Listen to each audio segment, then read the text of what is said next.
আসসালামু আলাইকুম। আজকে আমরা ওয়ালটন টাকিয়ন ফিউশন 25RS এই বাইকটির স্পিড টেস্ট করব। এই বাইকটিতে আমরা 3টি মোড পাই: ইকো মোড, নর্মাল মোড এবং স্পোর্টস মোড।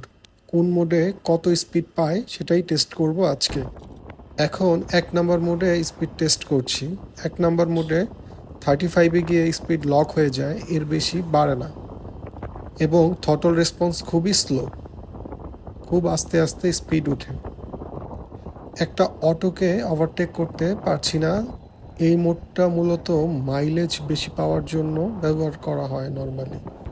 2 নম্বর মোডে এখন শিফট হলাম, দেখা যাক কত স্পিড উঠে। 2 নম্বর মোডে থ্রটল রেসপন্স আগের থেকে একটু বেড়েছে।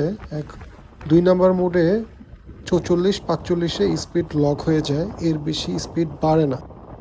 40-45 স্পিডে মোটামুটি সব রাস্তায় চালিয়ে নেওয়ার মতো। একটু সাবধানে চালাতে হবে যেসব রাস্তায় দ্রুত গতির গাড়ি চলে। এখন 3 নম্বর মোডে শিফট হলাম, দেখা যাক 3 নম্বর মোডে কত স্পিড তোলা যায়। 3 নম্বর মোডে থ্রটল রেসপন্স অনেক বেড়েছে, থ্রটল টুইস্ট করার সাথে সাথে স্পিড বেড়ে যাচ্ছে। এই মোডে 54-55 স্পিডে লক হয়ে যায়, এর বেশি বাড়ে না। এই মোডে ব্যাটারি ড্রেইন দ্রুত হয়, মাইলেজ কমে যায়। ই বাইকের আরও কন্টেন্ট পেতে ফলো করুন।